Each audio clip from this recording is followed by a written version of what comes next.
Enough with the searching glances, Dimitri. Say what you're going to say.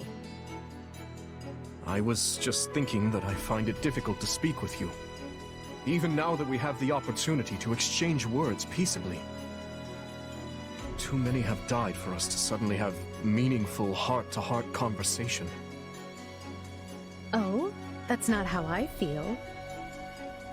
Unless you mean you don't wish to speak with the tyrant you consider responsible for their deaths. In which case, let's just believe what we believe, accept that our paths have diverged, and see this through to the very end. You're placing words in my mouth. Still, I suppose that does cut to the heart of the matter. I will not claim that all my choices were right, but I accept responsibility for them. I made them carefully and with full knowledge of the consequences. And I'd like to think I can say the same. But this is unproductive. We need to get out of here. Fair enough. But first, answer me this. Do you know what became of your mother and Selma? Why would I? Someone told me that you would know how she met her end. Although I suspect that was nothing more than the dying ravings of a madwoman. It was. I haven't seen my mother since I was a child.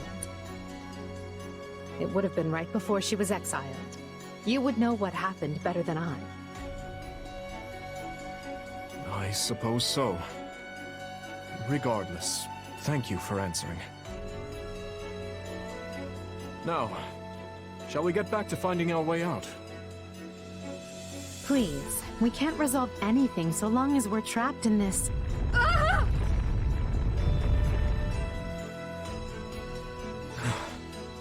That was quite the tremor.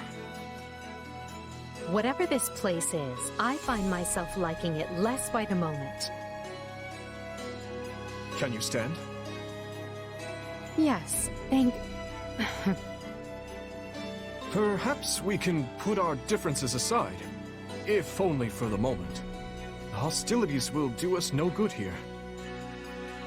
Yes, I suppose you're right. I can agree to that. You know, I just remembered something from back when I was but a child. I had fallen to the ground and was met with a kind hand reaching out to help me up. I took it without thinking, without even looking first to see who it was. I suppose that shows you how much I've grown.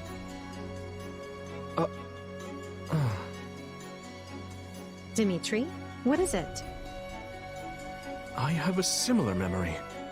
One of helping a little girl who had fallen in the dirt. Knowing you, such occurrences would have been commonplace in your youth. Don't try to imply we share a memory. No, I rarely forget an important face. Often to my own woe, I might add. Enough. Let us end this before we both make greater fools of ourselves. We need to escape. That's our only priority.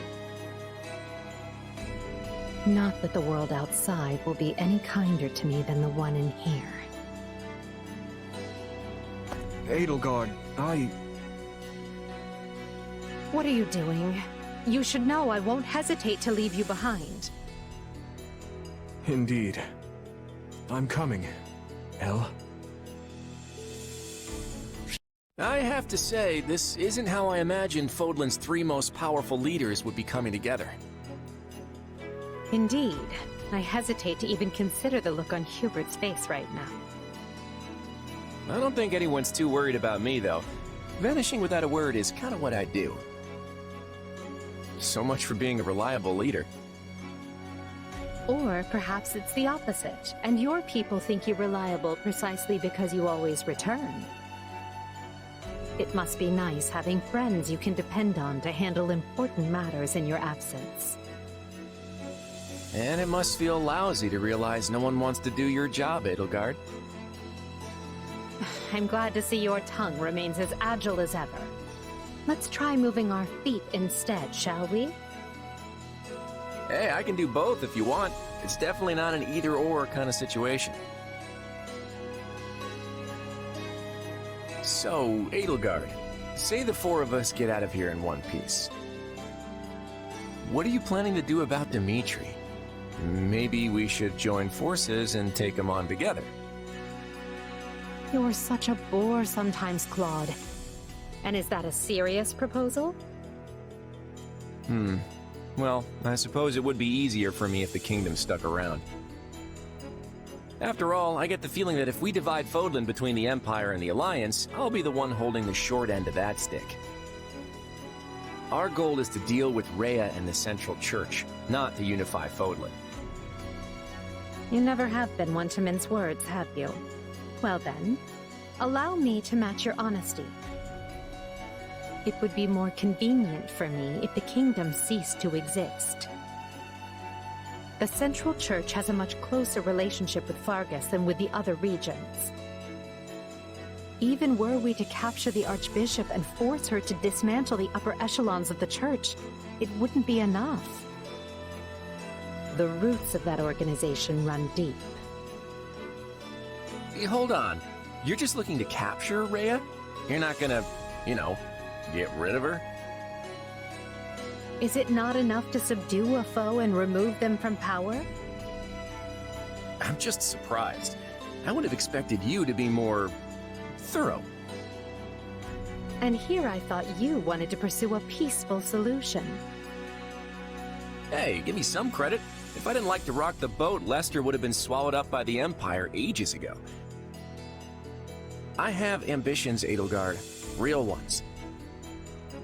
I won't go into details, but I'm definitely fighting to make them a reality. All that, and you're not planning to enlighten me? Unreliable and stingy. I, for one, have no qualms with telling you my ambitions. I seek to destroy the irrational power structure that shackles Fodlan. Just Fodlan, huh? Come again? Hey, don't get me wrong.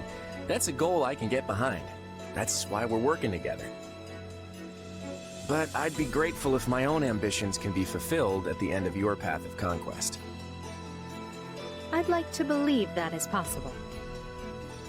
At least for now, we can work together to achieve a common goal. And perhaps someday our pact will become a more permanent one. I hope so, at any rate. Same here. But before that, we need to find a way out of this place.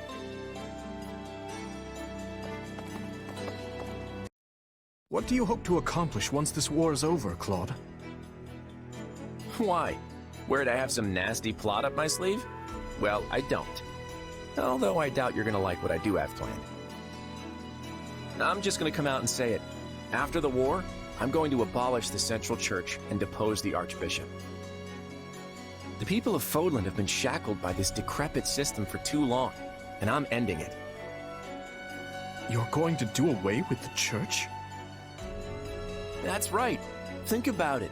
Who steals your freedom and gives you an endless list of duties and obligations simply because you have a crest? Who forces you and your friends into a bunch of unwanted marriages and positions of power? The Church even forbids any official contact with outside regions. Not exactly great for Fargus, right? Being as close to Serang and Albinia as you are. But to be clear, your issue is with the Church, yes? Not with Fargus itself? Exactly. We have nothing to gain by fighting you. And really, our enemy isn't the actual Church so much as the people at the top who make all the decisions. I understand where you're coming from, Claude. And on a personal level, I actually agree with you. But as a king, you're opposed. Yes, for 3 reasons. First, abolishing the Church would deny the king's right to rule Fargus. Without one, the people will descend into chaos and war. Would you be able to take responsibility for such a thing once it came to pass? Second, recklessly discarding the Church will only incite discord among the clergy and its supporters. And finally, A revolution of this nature will not only mean casualties among the common folk, but will endanger your own life as well. Leaving the first two for a second, I have some serious issues with that last one. I'm glad you're concerned for my safety, but I can take care of myself. But don't you see? The people you wish to depose are human, just as you are. No matter what ingenious scheme you come up with, or how careful you try to be, they will suffer. And their vengeance will eventually find you, no matter how hard you try to stave it off. I know full well the guilt that accompanies such actions, and the retribution they provoke. Everyone has to deal with the consequences of their decisions. If you let it rule you, Fodlan never changes. And if it doesn't change, it'll just fall apart. But not taking the time to look where you're going will only lead you to stumble and fall. And if there are those who would be hurt by this, I consider it my duty to help them. There you go, trying to save everyone again. You really are too good for me. To be honest, I'm jealous of how you're not burdened with the same restrictions. In the world I'm trying to create, you wouldn't be burdened by them either. You could even... No, forget that. I'm serious about what I said, though. And I really do admire how you want to save everyone. Honestly, if you weren't a king, I think we could have been friends. I feel much the same. Had I joined with you, I might have been able to see a different vision of Fodlan.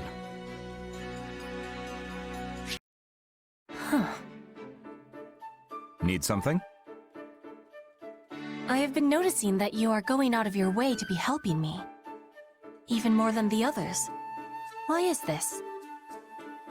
You're a foreign queen. Neglecting you would reflect poorly on His Majesty. You do not need to be worrying. I possess skill at adapting.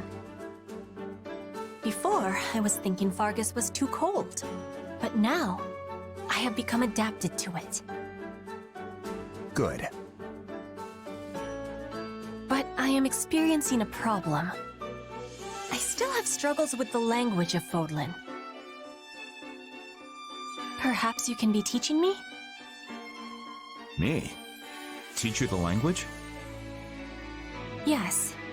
I know the tongue of Dusker also has many differences from Fodlan's. But you speak as if this is your land of home. You give me too much credit. I am spending my days with native speakers just like you. And I am always studying with hardness.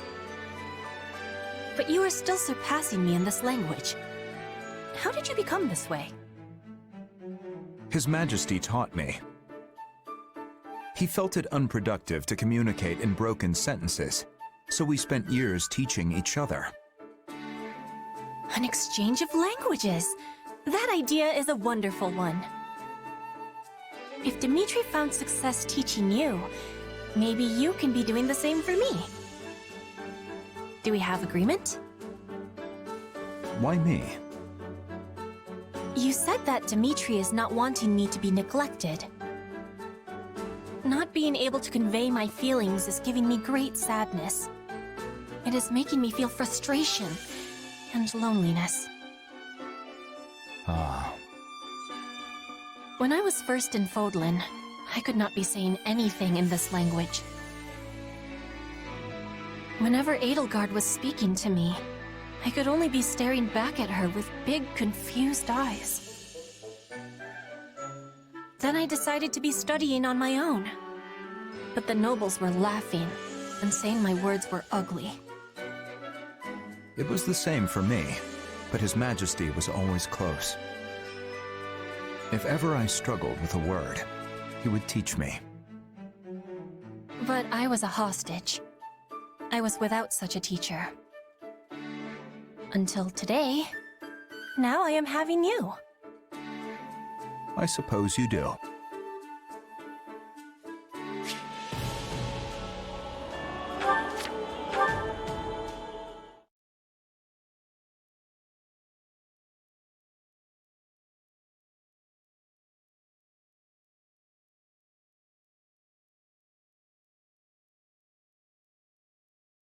Thank you.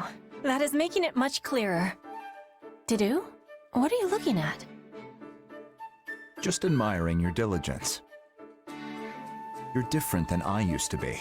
You can already make yourself understood. Why is it so important to master this language? For the future. Brigid's and mine. I will be the queen of Brigid. I must be having good diplomacy with Fodlan.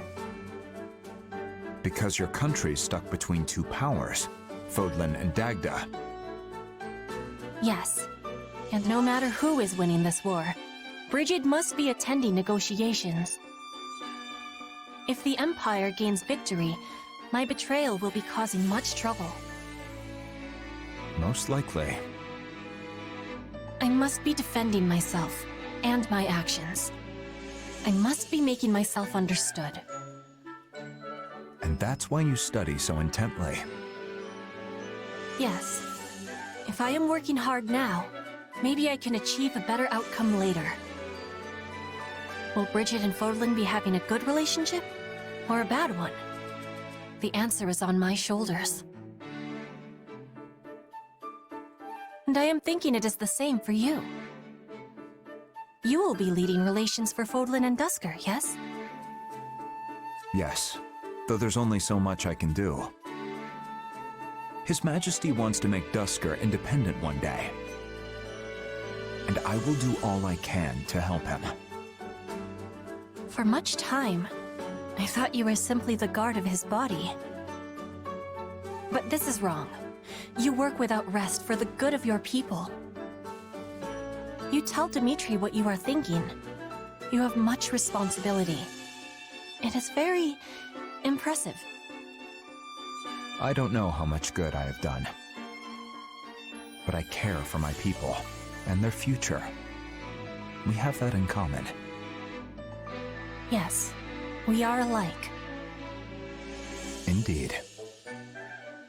So let us be winning this war together, and seeing both of our dreams come true.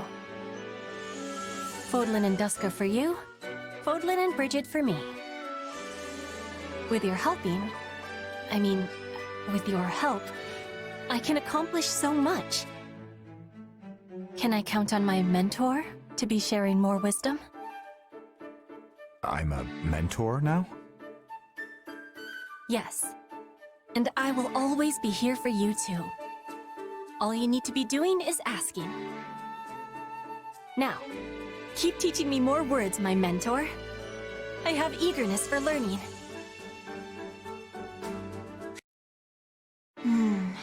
It's sad how we have so few research materials here at the base.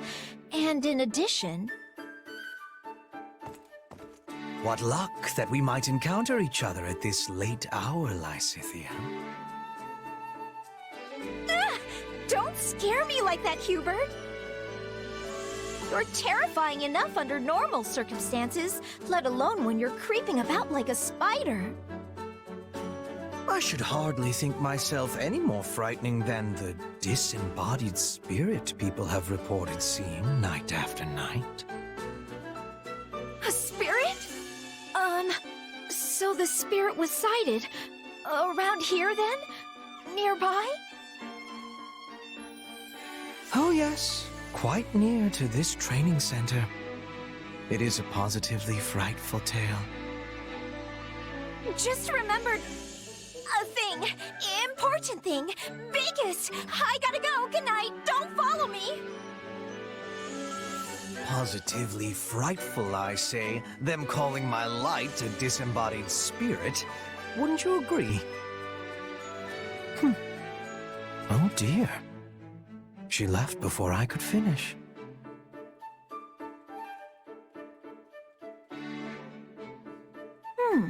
We've barely had any vegetables with our meals lately.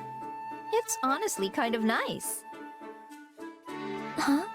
What's going on over there? Then they've not noticed? Not at all. While preferences vary, there tend to be many people who love meat and dislike vegetables. But to think we found a way to hide the vegetables in all of that delicious meat and broth. Those who ate it found it delicious without being any the wiser. And of course, she did as well. That is splendid news. Pray continue then. Wait! Did I just eat a bunch of vegetables? Goodness, Lysithea, you look positively gobsmacked. Did you have yourself a recent surprise, perhaps? So many vegetables. Ah! Hubert! It's nothing. I'm busy. Gotta go! It really is sad how much time I spend trying to make vegetables palatable for people. Oh well. I suppose I should just consider it part of managing our soldiers' health.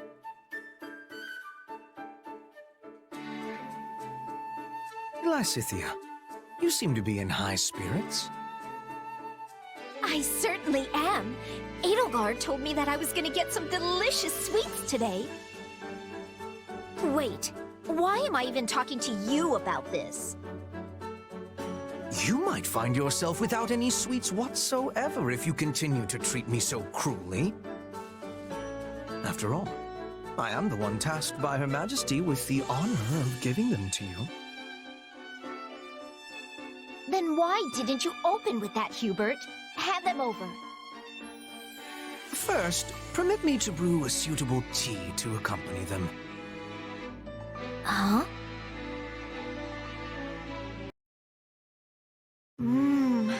The Empire sweets truly are a delight. Might I interest you in a cup of coffee? It cuts through the sweetness of the treats perfectly. No, I'm good.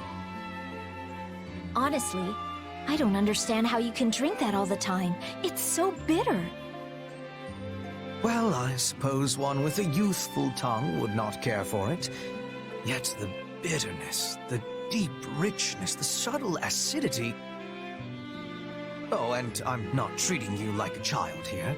I am merely discussing different palates. I'm not a child, and neither is my tongue. Now give me some of that coffee.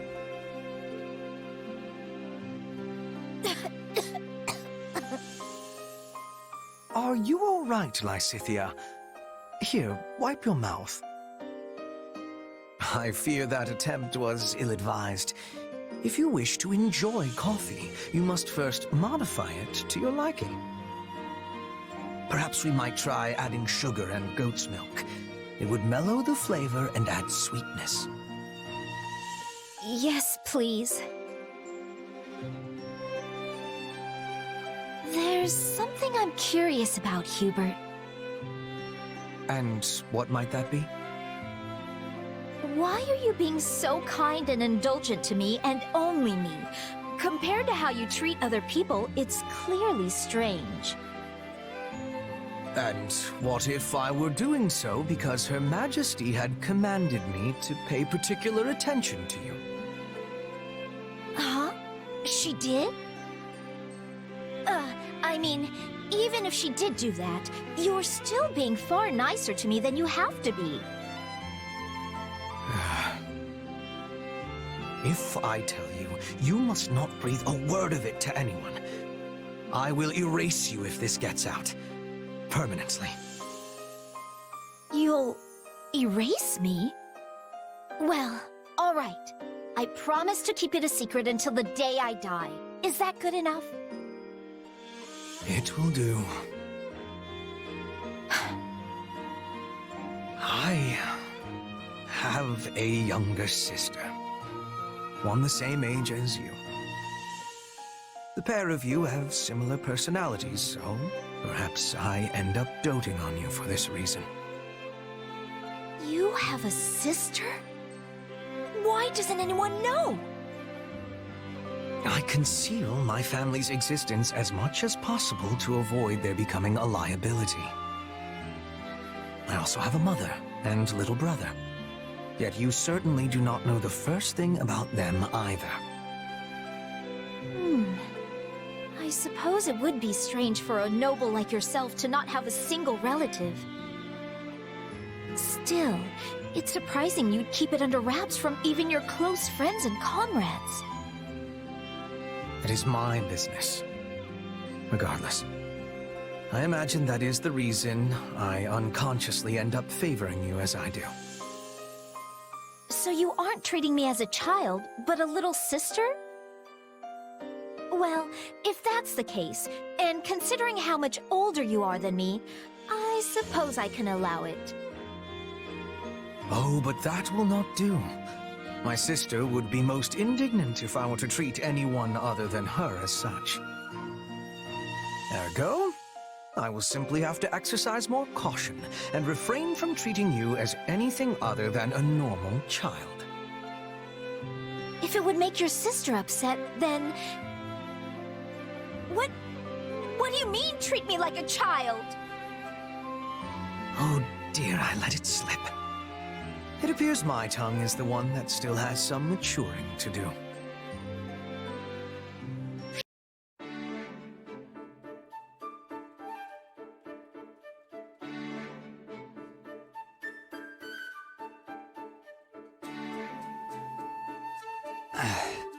Go ahead. Oh boy! But wait, if I eat that, what are you gonna eat? I'll buy something from one of the merchants outside. But that costs money! This is my second helping. Or maybe third. I can't remember. Anyway, if anyone's gonna be paying for extra food, it should be me. In that case, I'll take you up on... Wait, was that thunder? Nope. Just my stomach. Sorry to scare you.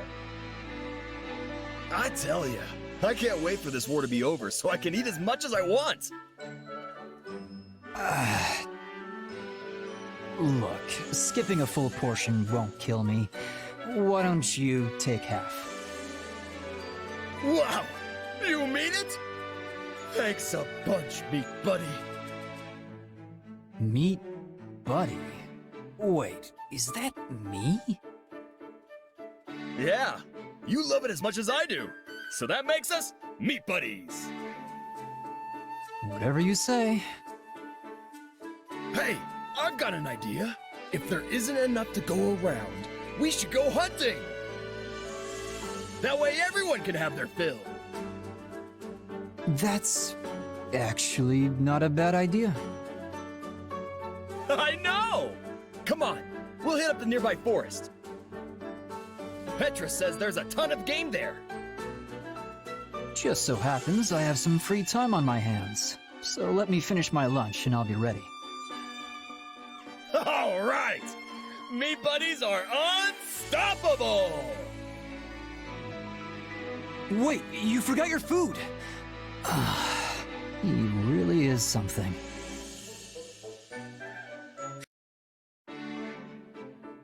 Hey, Felix! Wanna go work out? Quiet! You'll give away my position. Oops, sorry. Didn't realize you were hunting. I'll just back off and, Whoa, look at that! I've never seen a boar that big. If we take it down, we'll eat like kings! Kings, I tell you! Hang on, you don't just rush into a fight against a beast like that. You need the proper equipment. Ah, don't worry. Petra taught me a special technique. Now lead the way, meat buddy! All right, fine. Anyway, as I was saying, if we aren't adequately prepared, we'll be the ones who end up as someone's dinner. Boars are naturally cautious beasts, but this one also appears to be wounded. If it spots us, it'll charge and send us to an early grave. Wait, have you fought one of these before? Years ago, but yes. It managed to get away, though. Wow! It must have been one heck of a beast if even you had trouble taking it down. House Blathid and House Fraldarius used to go on hunting trips together. On one trip, a certain prince bagged so many animals it proved impossible to fit them all on the sled. Meanwhile, I went off hunting on my own, encountered the boar, and barely escaped with my life. Wait, why would Dimitri want to kill you? Or do you mean like an actual boar? While this may not be the same boar, I will get no small amount of satisfaction if we manage to bring it down. Hold on, who are we talking about here? Whatever. Let's do this thing! I'll share the spoils with you, but the kill is mine. Now stand back. Wait, but if you take it on by yourself, won't you just lose again? What did you say? Haven't you heard that 2 fists are better than 1? Or, I guess it'd be 4 fists are better than 2. I'm not confident even that will be enough, but fine. I suppose adding more fists to the mix never hurt anyone. Curses had spotted us. Nothing for it now. Come on, Raphael. Come at me, boar. I'll punch you so hard the chef won't even need to tenderize you. Don't attack it head-on, fool! Circle around to the rear!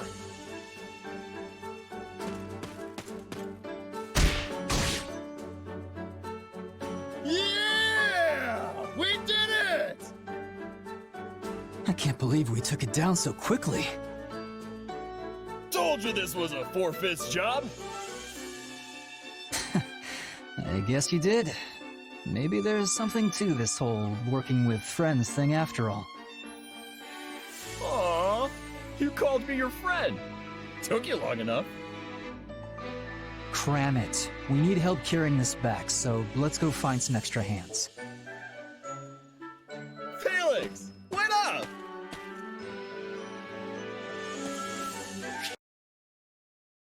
Mercedes, got a sec? Hello, Caspar. What do you need? I wanted to ask you something about Professor Yuritsa. He's your little brother, yeah? Yes, that's right. What of it? Nothing. Except that I've challenged him a bunch of times and he keeps wiping the floor with me. So I thought maybe you might know some special way I could train to beat him, seeing as you're his sister and all. A way to beat Yuritsa. Oh, I have it. All right, lay it on me. Here, follow me. I don't think this is going very well. Please allow me. There, see? If you do it like so, it's actually quite simple. Yeah, that's actually... Wait, no! How is baking supposed to help me beat Professor Yuritsa? Because we're making treats. Oh, I see. Again, no! How does that help? Unless... Hang on. Are these actually magic treats that fill me with unimaginable strength? I don't want to win like that. It's cheating. You're so amusing, Caspar. But no, there are no magical treats that do such a thing. Look here. They're almost done, so watch what I do very carefully. Whoa! These look amazing! But again, and I hate to keep repeating myself here, how does this help me beat Professor Yuritsa? Is there some kind of terrible secret in the method? Black magic in the brown sugar, maybe? Oh, Caspar, there's no secret. Yuritsa has loved sweets for the longest time, but he's terrible when it comes to making them. So if you can make a better sweet treat than he, I'm sure he'll be vexed and acknowledge his defeat. I'm trying to beat him in combat, not baking! I lost to Yuritsa again! How can I beat him? Let's see. What if you made all the cats in the base like you? Yes, I think that's a wonderful idea. Don't pop up out of nowhere and scare me like that, Mercedes. It's not nice. And wait, cats? Liking me? What? Yuritsa has adored cats ever since he was little. But now they always flee when he approaches. Perhaps it's because he's so much bigger? In any case, if he saw cats being affectionate with you, I'm sure he would acknowledge his defeat. Again, not the kind of win I'm aiming for here. Look, it's simple. I want to fight the guy head-on and beat him. That's it. But head-on isn't the only way to fight, correct? I mean, surely that isn't your strategy on an actual battlefield. Wish it could be, but yeah, that's probably not the smartest idea in the world. But since this isn't a battlefield, it's up to me how I want to fight the guy. Yet I feel that going up against him would be the same as being on a battlefield. You are companions who fight for the same cause. Why would you hurt one another to decide the outcome of the day? Wouldn't it be nicer to compete by baking treats or being loved by cats? I mean, I get what you're saying, which is weird. Then how about we spend today surveying cats and continue our baking lessons this evening? I didn't say I agreed. I just said I got what you were saying and that it was weird. How'd she trick me into baking again? What am I gonna do with all these things? Huh? Where'd Mercedes go? Ah, it's Professor Yuritsa! Maybe I can challenge him again. Wait a minute. Those are the treats I made. Utterly delicious. He made these? I am defeated. Wait, what? I can't believe Professor Yuritsa just admitted defeat so casually. This is great, but also very frustrating, but also great. I'm so conflicted. No, I want to beat him head on.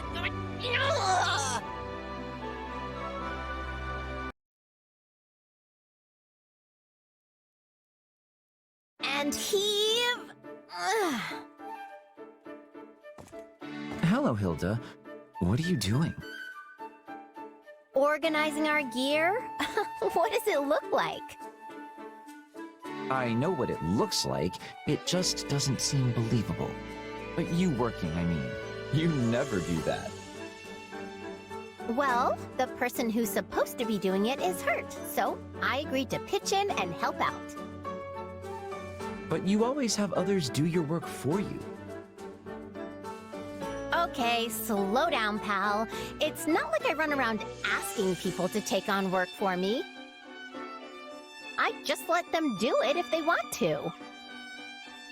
No matter the particulars of the process, the outcome is the same. Regardless, it's admirable of you to take the place of an injured comrade without begrudging them. Oh, and to be clear, I'm not here to help. I'm taking a well-earned break right now. Plus, you seem to have a handle on things yourself. I haven't even asked you to help yet. Not out loud, no, but your eyes tell a different tale. Actually, I was thinking that if you had time for chit-chat, you had time to lend me a hand or two. But even I'm not enough of a jerk to ask a guy for help when he's on a break. I am delighted you grasp the importance of rest. There are many out there who say the most unthinkable things on the subject. Oh, Linhardt, you're on break? Perfect. Then you can help me with this awful whatever that I'm doing. Do they even understand the concept of downtime? Or is every waking moment merely a chance to increase their own productivity? Break time is for breaks. You're speaking my language on that one. Although to be fair, your life seems to be one permanent break, So I see why somebody might say that to you. Indeed. Sometimes they even claim I sleep too much, which is completely different from taking a break. Wait, how is sleeping not a break? Alas, how unfortunate. It appears you and I will not be able to reach common ground on this matter. Laying it on a bit thick, aren't you? That reminds me of something. Did I not see the injured comrade responsible for this storehouse hauling things at the goods depot this very morning? Sure did. He said he wanted to help me out, so I asked him to take over. At which point he promptly threw out his back and left this particular task to you. Yes, well, I now understand your reason for working. And with that, good night. Ugh, that guy really bugs me sometimes. It's like he thinks he's better than me or something. I think this goes here. Hello, Hilda. I see you're organizing the gear again? Not such a rare sight anymore, is it? Sadly for me, no. Why? Sad you lost a fellow lazy bones? Just so. Wait, really? Yes, but actually explaining it in detail will take far too much effort, so let's just leave it at that. Okay, now I'm extra curious. I know all about your dirty secret, you know. About how you actually take charge and work when there's no one else to step up? So why do you keep playing the I'm so lazy card all the time? I thought you of all people would understand this, Hilda. After all, are we not peers who work only when absolutely necessary? Even when you push your own work on someone else, you do so only after carefully assessing their situation. I told you I don't push work on people. I mean, sure, maybe I maneuver myself so they end up asking to help, at which point I leap at the offer, but I never actually ask. But I suppose you're right that I always assess the situation first. Previously, I said you and I would never be able to reach common ground. But now I see that I was mistaken. You're sure quick to change your mind when it suits you. I merely find it unfortunate seeing you working as you are now, when before you only ever did what was strictly necessary. If you've taken up the mantle of doing unnecessary work, it leaves me looking like the only idler. And?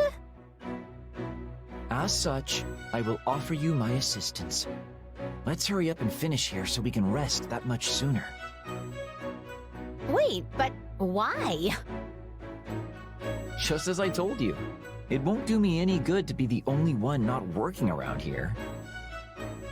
Still not following. I've grown terribly tired of talking. Must I explain? I mean, I'm not gonna force you to explain, but I sure wish you would. Oh, very well. But only because it benefits all parties involved. If you split your work with me, the work becomes easier. And by doing this easy work, I can then avoid being defamed as a common bed slug. If the pair of us both work a little more than before, things become easier for everyone. So let's both work hard together. A little. All right. I mean, I guess that's good. Although I feel kind of like I'm being tricked somehow, so I'm not exactly happy about the whole deal. Yes, yes. Let's just get this done already so I can return to a life of ease. I'm already asleep.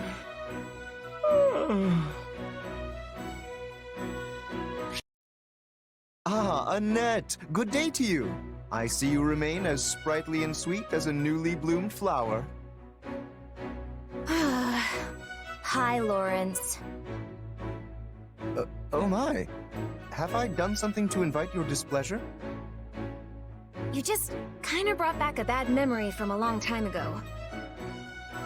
Back at the School of Sorcery, there was this one time this noble guy made fun of me. What manner of cur would dare do such a thing? If a noble ever presumes to mock your genius, point me in their direction so I might give them a taste of their own medicine. Well, then pop the cork on that medicine bottle and take a nice big gulp. Hold a moment. Are you implying that I am the one who mocked you? I'm not implying it, I'm saying it. You made fun of me the first time we ever met.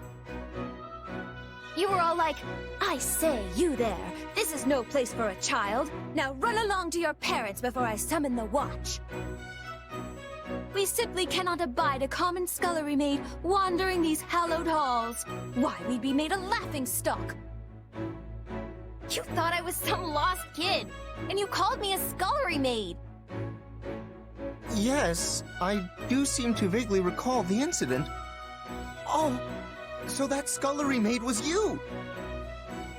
That is, you were in fact no maid at all, but the noble niece of Baron Dominic. You have my sincerest apologies for the error. Pray forgive my impertinent tongue. Oh, it's fine. I mean, it would be silly to keep hanging on to a grudge like that, right? If we'd had but another chance to properly converse back then, I'm certain the matter would have been cleared up with some ease. But sadly, that day was both our first and last opportunity to meet. Now that you mention it, I don't remember seeing you around after that. Yes, because my father swiftly summoned me back to Alliance territory. After the king's death, the kingdom had become too unstable for me to remain there any longer. Oh, right. That was right around the tragedy of Dusker. My father worried that relations between the kingdom and Alliance might become strained. As such, I was forced to leave school mere days after my arrival. Huh. Kind of funny how we keep ending up together like this. Yes, it seems fate strives to keep us together, whether at the School of Sorcery, the Academy, or here. And I, for one, look forward to seeing what the future holds. Me too. But if you ever call me a kid or a maid again, no amount of summoning the watch is gonna save you. I swear on my life, those words shall never cross my lips again. And by way of apology for my odious blunder, I hereby swear to come to your aid if ever you require it. Just say the word, and I, Lorenz Hellman Gloucester, will hurry to your side.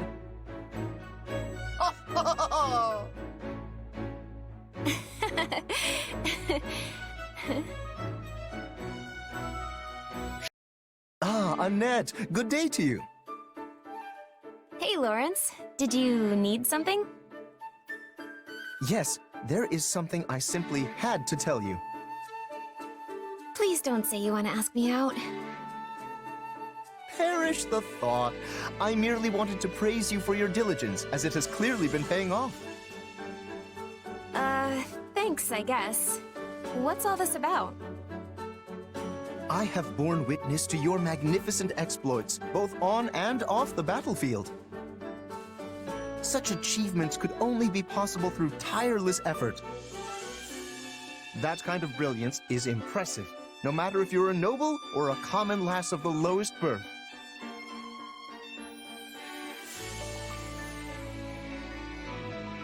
Is something the matter? You look like a pigeon that's just been struck in the face with wind magic. It just came out of the blue is all. I wasn't really expecting you to compliment me. Oh, but I am wounded. Is receiving a compliment from me truly so shocking? I merely wanted to express my heartfelt admiration, not least of all because of the misunderstanding which has long stood between us. I thought it best to speak my mind before fate's fickle hand separates us yet again. You are so odd sometimes. And now you laugh at me. Might I inquire as to why? I see nothing odd about praising a dear colleague. Sorry. I'm sorry. It just hit me that you're actually totally sincere about all this. Had that not been apparent? How could I be anything less than sincere in my desire to mend our previously strained relationship? Well, I'm glad you appreciate all of my efforts, Lorenz. I really am. Because when you called me a child back then, it felt like you were dismissing all the hard work it took to make it into the School of Sorcery. I think some part of me has wanted to win your approval ever since. So it feels great to finally have it happen.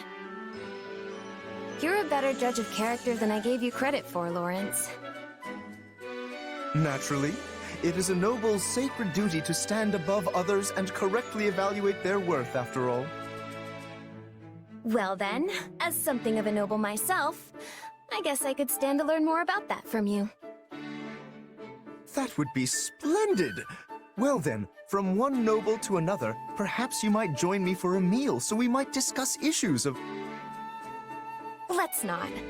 I wouldn't want to spoil my newfound appreciation for you. Is that so? How unfortunate. Perhaps some other... Whoa, look at the time. I better get going. I need to do something with all this extra motivation.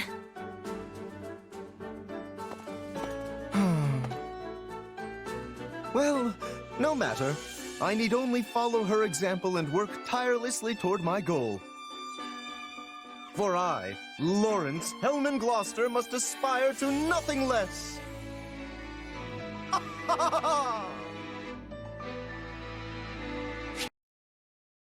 No one here? Good. Now quietly, sneakily...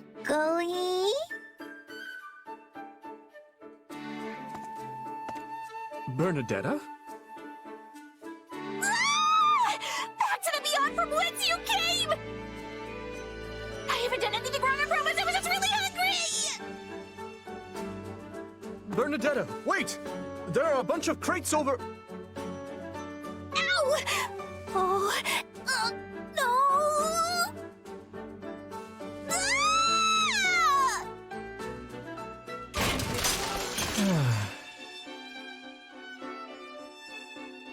Ah! Well, it took a while, but we finally managed to clean everything up. Sorry about that. Oh, again. Why does this kind of thing always happen to me? First I run into you, and then the crates are stacked in a completely different place. It's all just the worst.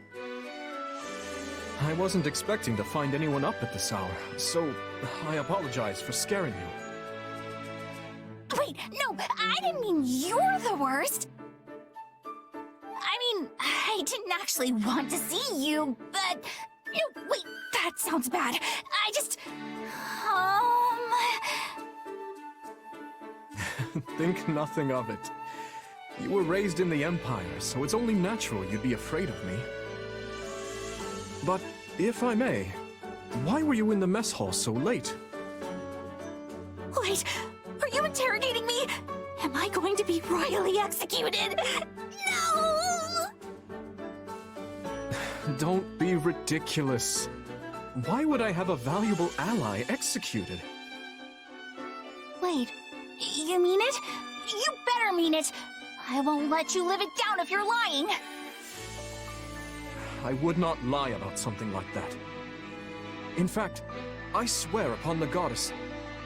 No, on my father's name. Okay, I guess I can tell you then. I missed dinner because I shut myself inside my tent. But then I was so hungry, I couldn't sleep, so I decided to come out here. I see. And then? I wasn't trying to steal food, I promise! I just thought there might might be leftovers, or maybe an apple that rolled under someone's chair. Please calm down, Bernadetta. I'm not judging you for what you eat or when.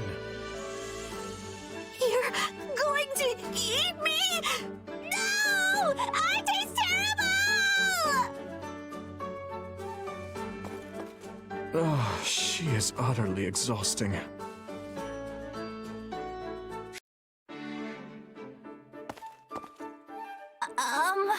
Why do I feel someone watching me?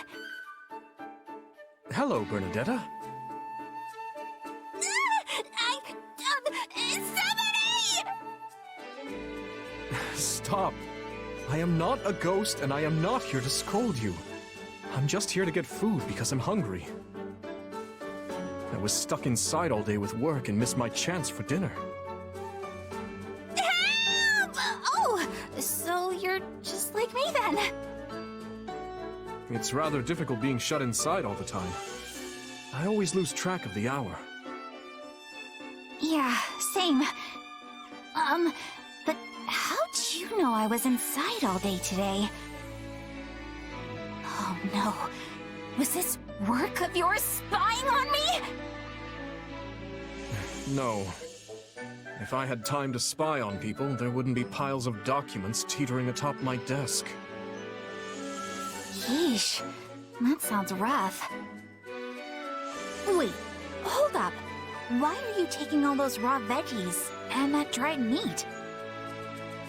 Because it's my dinner? Which I missed? I thought I made all of this clear. What? So you're gonna eat them just like that? Not that there's any problem with that. Well then, Bernadetta, perhaps we could cook something together. Cook? Yes. You have a bit of talent in the kitchen, right? Maybe you can take this chance to teach me. Sure, I guess. I mean, if you're gonna insist, then I'll show you just how good I am. I think I heard you like this cheese and spice. The bag!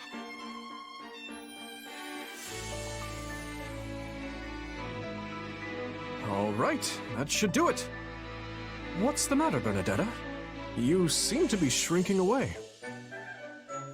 I can't do it. I can't cook in front of a stranger. I hardly think we're strangers at this point, but regardless, it looks fine to me.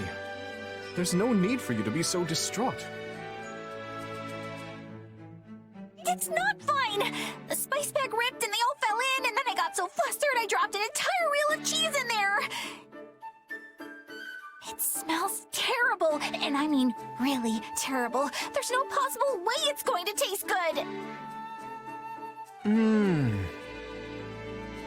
What? Okay, if you force yourself to eat that, you're going to be sick for days. I'm not forcing myself to do anything. It would be a shame to waste food we made together. So it's not gross? You don't feel sick or anything? Well, I guess I could try it then. So disgusting! How did you even eat it? Oh, wait. Don't tell me. You're eating it as an excuse to say, I hereby sentence you to death for feeding me horrible food! Do you honestly believe I wander about executing people at will for the smallest transgressions? No! I don't want to die! Let me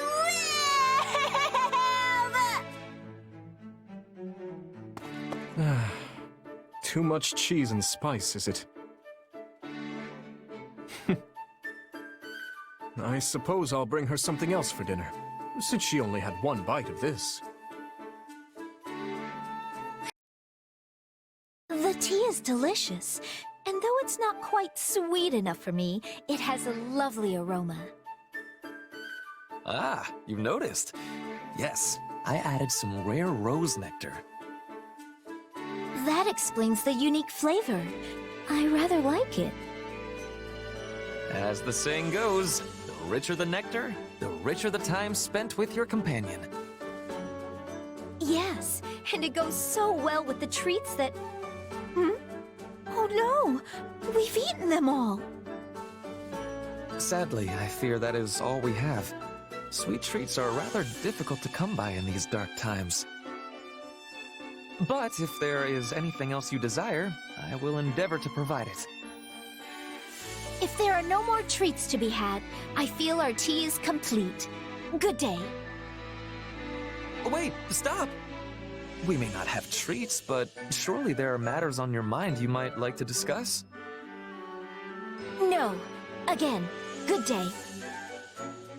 Lysithea, I know you do not want to talk about it, but I am aware of a certain anxiousness on your part when it comes to joining the common folk. I don't know who you heard that absurd idea from, but it's certainly not true. It's true that I seek to become a commoner. So when the war is over, I intend to relinquish my peerage and live peacefully with my parents. But anxious? Perish the thought. Yet you must be wrestling with serious matters indeed if you are willing to surrender your title. And you must have at least some unease about what sort of life a commoner leads. From what I hear, every noble who is descended in status is suffering, without exception. If such a future awaits you, it is surely just cause for a concern or two. You speak of fallen nobles who had their ranks stripped for one reason or another. I'm surrendering the trappings of nobility because it's what I want. Don't lump us together. I see. Well then, if I might raise a final point. What if you become a commoner and live a life which transcends the barrier between the two classes? You have experience as a noble of some quality, and it would be a terrible waste to see that buried once you join the proletariat. You would bring a unique perspective to your new position, and you could use it to change this world. The nobility will certainly listen to any suggestions you have to improve the lives of the public. Yes, it's all a very pretty thought. But it is meaningless for me. It's the duty of nobility to worry about what is best for commoners and the world at large, no? I can no longer accept responsibility for things in Fodlan. All I can do is be close to my parents and live out what life remains to me in peace. Lysithea, Your tea was exceptional. Thank you.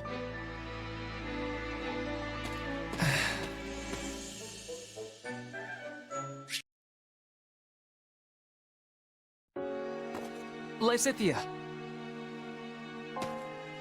Must you cry out my name whenever you see me? Yes, well, what do you need? A moment of your time, nothing more. I have an issue I would like to discuss. Very well, but please make it fast. It concerns your future. Huh? I just could not understand why a talented young woman such as yourself would make such a rash and frankly illogical decision. Why would you throw away your nobility? Why must you live with such hasty abandon? I sought answers to these questions. I attempted to understand your reason for living. Could you not, though? It's incredibly irritating. Fine, whatever. Keep talking. Right. Well, in the end, I happened upon your secret and came here to talk to you. I know you have been condemned to a brief life.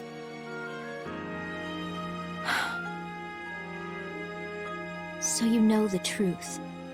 Good for you. Well, as I have no options or choice in the matter, I'd appreciate you just leaving it be. Do you truly have no options? And what option do you think is open to me? I can't do anything but take on responsibility for my parents. I do not know. At least, not right now, but... Don't you think I'd do something if I could? Of course. And as I said, I lack a solution to the issue at present. Though there may only be little time left to you, does it mean there is no tomorrow? No day after that? As long as you draw breath, you can take action. And what action can I possibly take, Ferdinand? I stopped clinging to false hope long ago. Do not turn away from the magic of possibility. Lord Arundel, and the others who worked in the shadows of the Empire, left behind a great deal of information. And, as you know, I have been delving into that information with Hubert. In the course of our work, we located records of the fell experiments conducted at House Ordelia. You did? We did. Now, there is no guarantee we will stumble across a solution to your particular problem. But we have the wisest minds of the Empire, including Linhardt, Professor Hanneman, and many others, researching the matter as we speak. So please, just hold on a little longer, Lysithea. Let us finish this before your life flickers out. That's... I don't even... Ferdinand, wait! Let me help with the research too! That way would be better! Much, much better! Wait for me!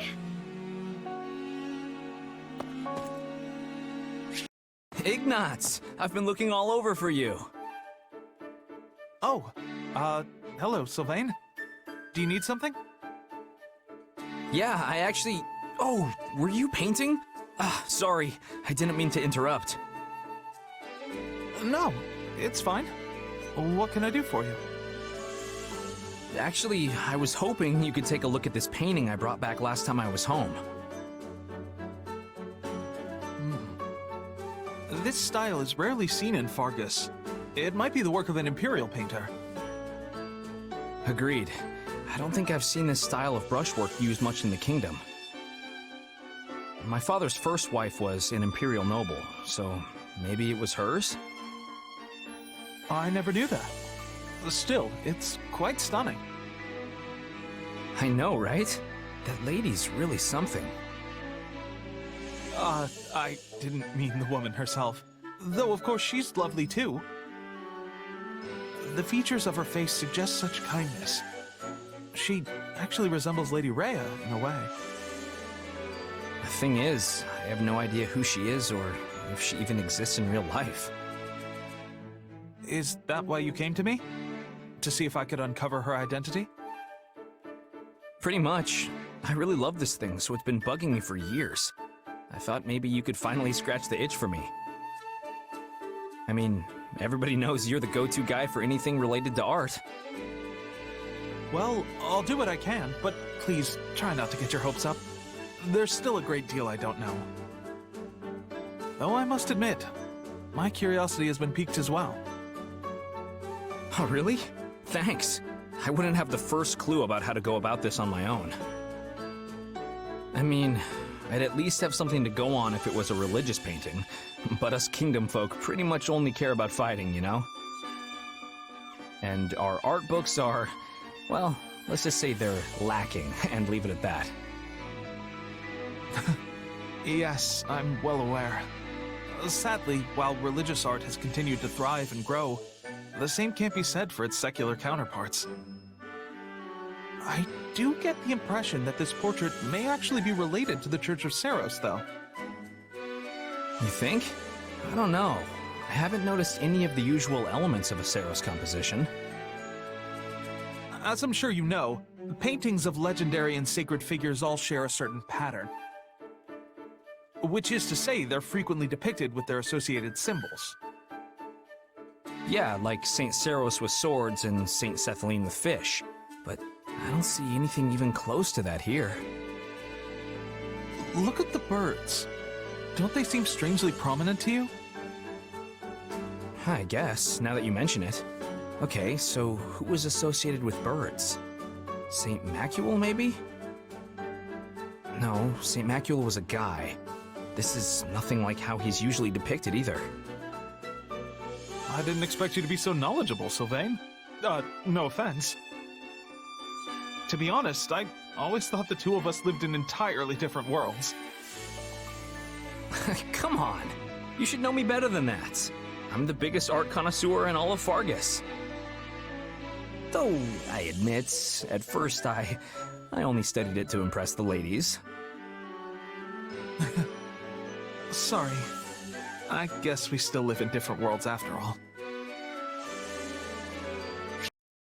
Hey, Ignatz. How goes the research? I've actually learned a fair number of things about your painting. Based on the canvas and pigments, I've managed to narrow down the era when it was made. I believe it to be from roughly 200 years ago, around the time the Officers' Academy was founded at the monastery.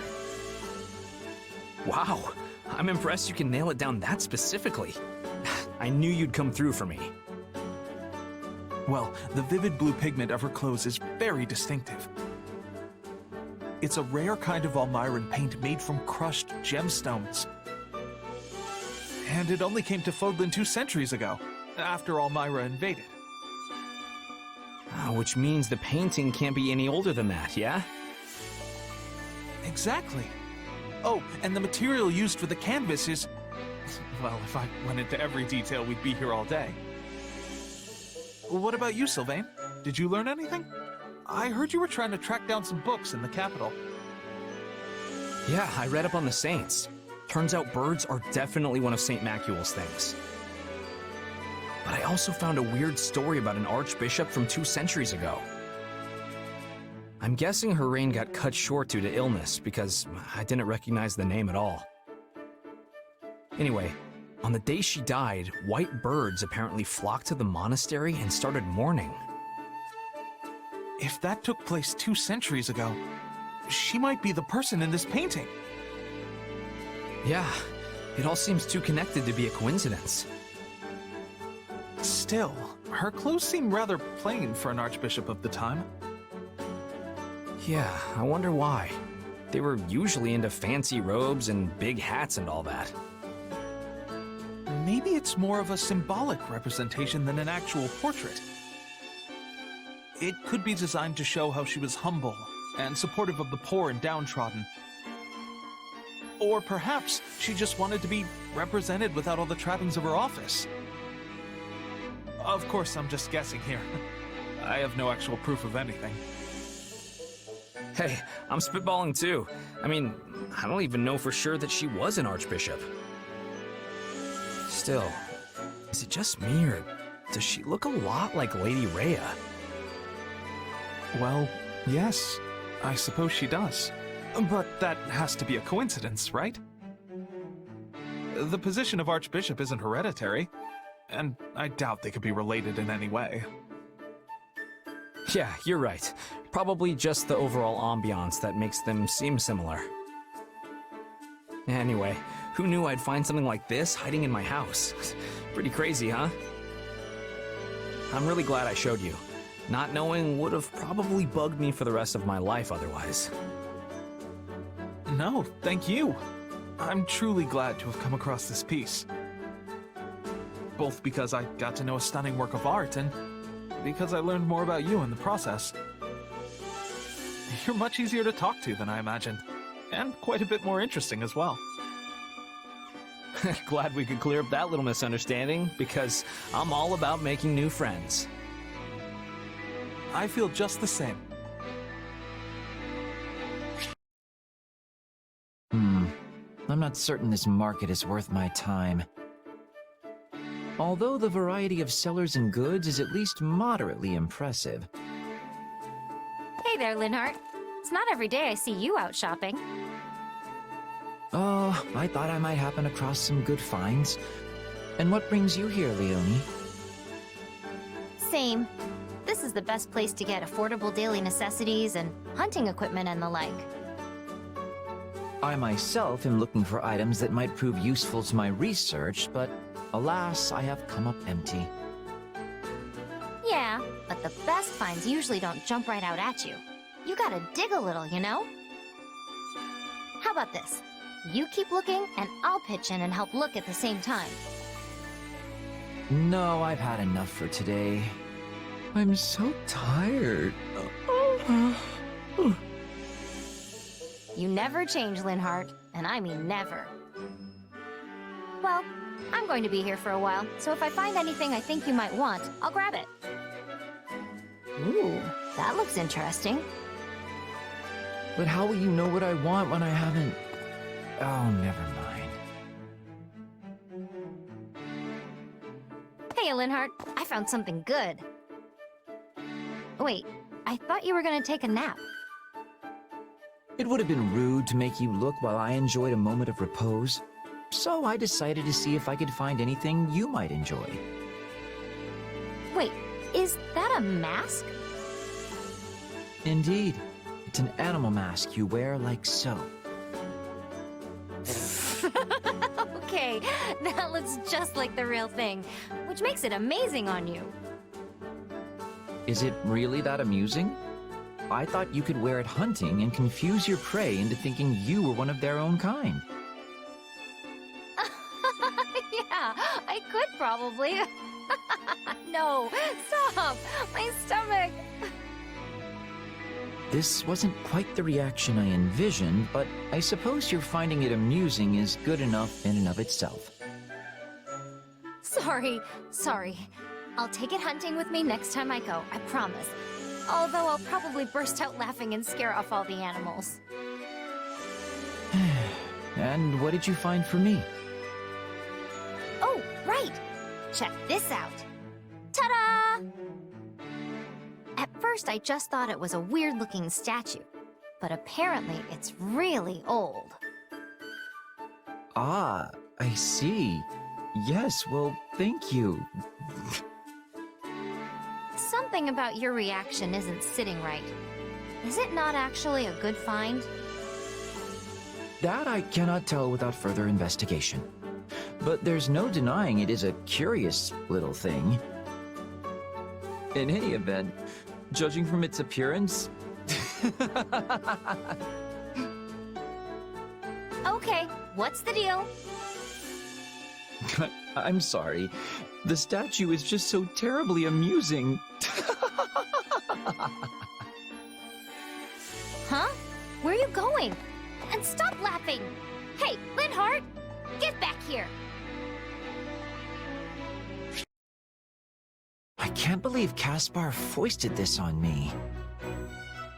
I don't even think Leonie would have a use for it, but I suppose it couldn't hurt to ask. Hello, Leonie. Are you meeting someone? I'm meeting you. Per your request? Please don't tell me you forgot. Ah, that's right. I have something to show you. Wait, did you actually forget? Oh, who can say? More importantly, take a look at this. I don't need it and was going to throw it out, but then I thought perhaps you might have a use for it. Throw it out? What a waste! I'll definitely take it. Truly? I suspected you might say that, but still...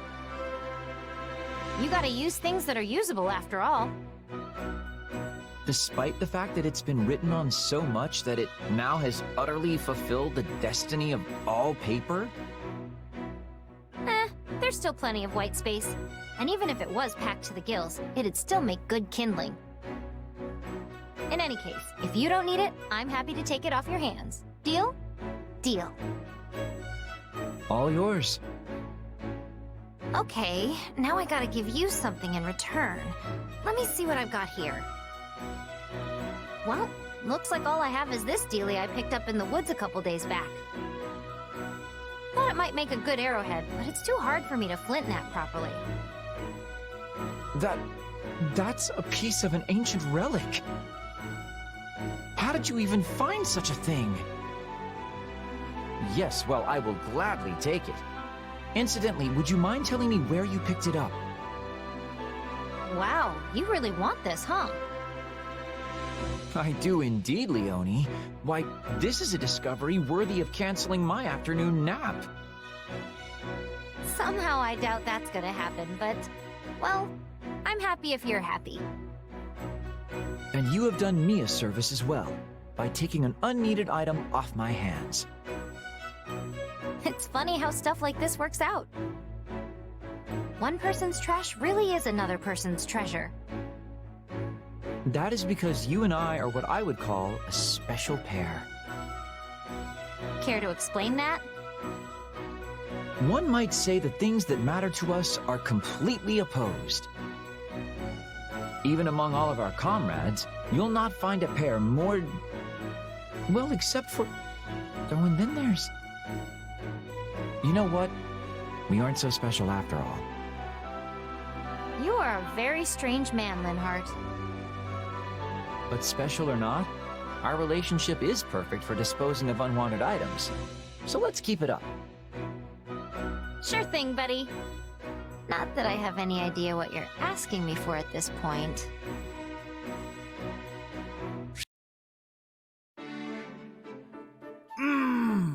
Mess hall food is just the best! You're really piling up the plates there, Raphael. You must have been extra hungry. Yeah, I was just out exercising. Food always tastes best after a long workout. You should tell the chefs how much you enjoyed it. I'm sure they'd be pleased. Will do. You know, I opened an inn myself, and I've been doing the cooking there. Except, I've never gotten a compliment from a customer. Not even once. So they didn't like it? I wonder why. I guess it just didn't taste very good. Honestly, I don't know a whole lot about cooking, so I had a pretty rough time in the kitchen. In that case, why don't we work on it together? You may not have as many chances to cook here, but I bet we can still find opportunities to hone your skills. Believe me, one of the best feelings in the world is having someone tell you they enjoyed a meal you created. Hold on. You're gonna train me? You're the best, Ashe! We'll get started right away. First, let's see you make something so I can get a feel for your skill level. Well, how's it taste? Well, it's not bad necessarily, but a huge pile of meat isn't really a meal. It's just... meat. Wait, you want something more than that? To each his own, I guess. If you're going to focus on one ingredient, you have to work on your seasonings. This just tastes like a slab of bacon wrapped around a salt lick. Also, try using some vegetables, for a garnish, if nothing else. A little splash of color will make your dishes more appealing to the eye. Huh. I never thought about how food looked. That's something my father always used to say. If flavor is king, appearance is the royal court. He's actually the one who taught me that adding some color with vegetables will make things taste better, too. Well, I guess I could jam a cucumber in there or something, if you think it'd help. You can't just jam things in without thinking about it, Raphael. You have to prepare them first, then arrange them in a way that's pleasing to the eye. Every ingredient requires careful preparation in order to bring out its true flavor. Okay. I think I get it. For example, try seasoning the meat with some herbs, then boil your vegetables to remove the bitterness. After that, fan them out on the platter and... Wait, hang on. I boil the bitterness out of the herbs, then platter the season? But which season? Fall? Spring? This is way harder than just throwing a hunk of beef on a plate. Deep breaths, Raphael. You can do this. And since this whole training thing was my idea, I promise to stick it out to the very end. Thanks, Ashe. With your help, I'm gonna make grub that'll have folks licking their plates. What's up, Raphael? There you are, Ashe. Here, sit down. Okay. Now, eat up. Hey, this is the dish I was teaching you before. Raphael, did you make this yourself? I sure did.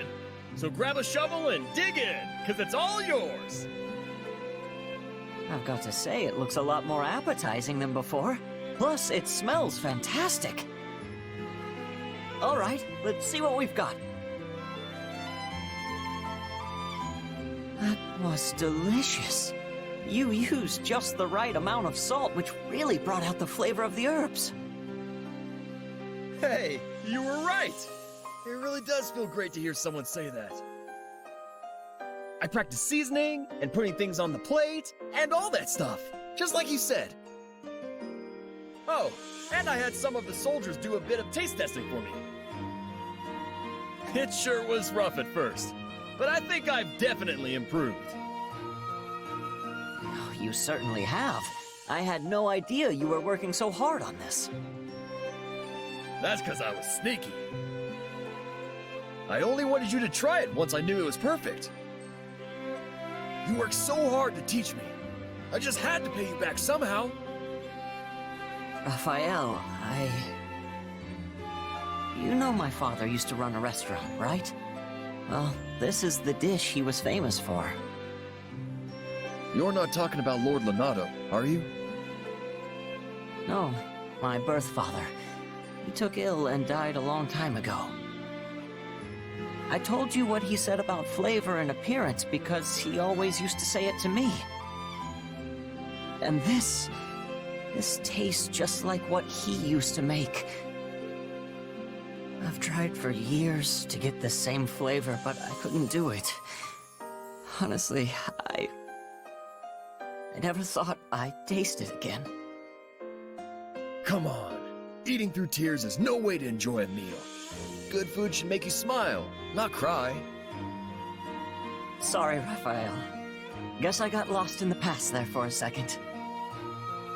But you're right. Good food should make people smile. And everything tastes even better when you're sharing it with a room full of smiling people. Wait, in that case, that's it! I'm making a new rule when I get back to the inn.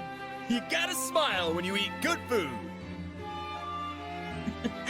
That'll be good for the cook and the customers alike. I knew you'd agree. Eating's supposed to be a celebration. So whenever you get a hankering for my cooking again, just say the word, Ashe. Thanks, Raphael. And I'll be sure to eat it with a smile.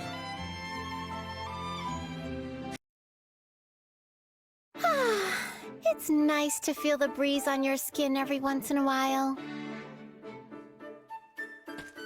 Hey there, Hildy. How nice to run into you. Same. So, what brings you here? I had a craving for tea, so I came out here to pick some herbs. Tea, huh? I might have to get in on that. Hey, is that a new bracelet? It's different from the one you wore yesterday, right? Oh, this? Yes, a fan of mine gave it to me. She looked up to me as a songstress before she became a soldier, and by sheer coincidence, we ended up assigned to the same army. The fact that she still supports me even now makes me happier than I can say. Yeah, getting a gift from a supportive fan must be a pretty great feeling. Looks valuable, too. She must really like you. Yes, it is rather nice, isn't it? Wish I had a big fancy bracelet I could swing around. You wear all sorts of accessories, don't you, Hildy? Also makeup and the like. Why, there's no one better in the whole army when it comes to such things. If that bar was any lower, it'd be rolling on the floor. Most folks here don't give fashion a second thought. Still, I like to make my own accessories based on current trends. You make them yourself? That's amazing! Oh, and speaking of recent trends, I hear plants are the latest and greatest thing. Not flowers, mind, but complicated patterns such as ivy and vines. That's right. I've been sort of obsessed with them lately. But the more elaborate I make them, the more delicate they are. I think a bracelet made like that would break too easily. Ah, you have such dexterous fingers, Hildy. That's sweet, but seriously, I'm not much of a craftswoman. Anyway, not to super abruptly change the subject, but what kind of makeup do you use? Are you all about the latest fashions, or do you tend to go more traditional? Generally, I try to use those that are reputed to be good for the body. They say some cosmetics are actually quite unhealthy, which worries me. I know what you mean, and you tend to not find out until it's way too late. I want to stay cute forever, so I've got to watch out for stuff like that and protect my skin. Ugh, so true. But say, how about we continue this chat over some tea? Are you kidding? I'd sit here and talk to you until the cows come home. Yeah, something's still not quite right here. Maybe the chest decoration is a little lonely? There's no way this accessory is good enough to sell in its current state. Something wrong, Hildy? Hey, Dorothea. Yeah, I'm actually trying to make a necklace, but it's not going well. I just can't shake that feeling. It's, I don't know, missing a little something, I guess. Anyway, I was just mulling over what I should do about it. Oh, so this is one of your handmade accessories. I've wanted to see one for so long. Might I offer an opinion? Oh, absolutely! Give me the brutal truth. I can handle it.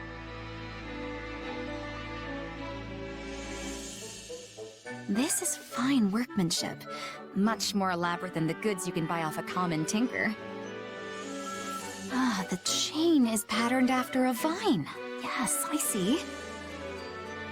Forgive an amateurish opinion, but what if you were to add some leaves under this floral decoration? If there were a pattern that bridged the flower and the vines, that might lend it the special something you feel like you're missing. You know what? That just might do it. Yeah! I think you're really onto something there, Dorothea. Thanks a million. I'll give it a shot. I'm glad I could help. Oh, but now I'm going to come to you whenever I'm in a pickle about how to fix an accessory, you know. I would be delighted. Say, do you have any interest in actually selling the items you make? Huh? Wait, you think I could sell them? As I said earlier, you rarely see goods of this quality. They could, for example, be used by an opera troupe. Like the Middle Franc Opera Company? Exactly. Stage costumes use all manner of accessories and ornamentations, you know. And once they're seen in such a setting, nobles from near and far will be clamoring to buy them. Dorothea, I love you. I'm so happy I could scream! Actually, maybe we could keep the spirit of our newfound cooperation going. See, someday, I actually want to open a school for craftspeople who make accessories like mine. And since you used to work at the opera company, maybe you could help me with the whole businessy side of things. I mean, opera people are pretty good with accessories and stuff, right? So, what do you think? That's wonderful, Hildy. Oh, what ideas you think of. There are few jobs retired opera members can get, which was always a source of worry for the company. So let's definitely return to this conversation in the near future, all right? Oh, I am so glad I met you, Dorothea.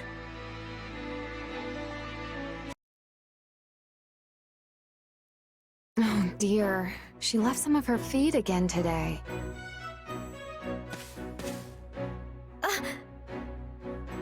She might even be sick.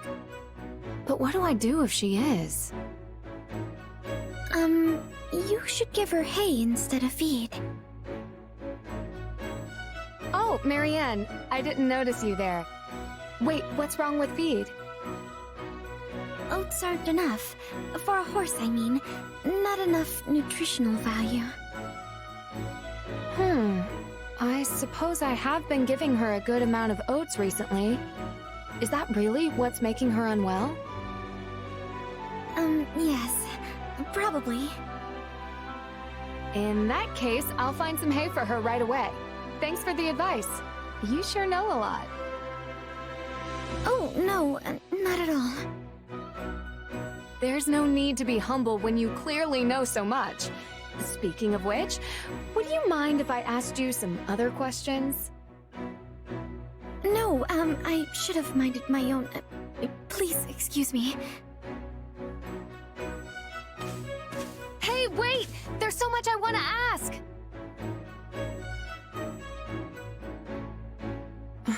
What do I do? I only brought her on the battlefield once. But now she refuses to take even a single step. I think, she's scared. What? Really? I can try to calm her down, but I don't know. Easy, girl, easy. I know that was scary, but you're safe now. Shh.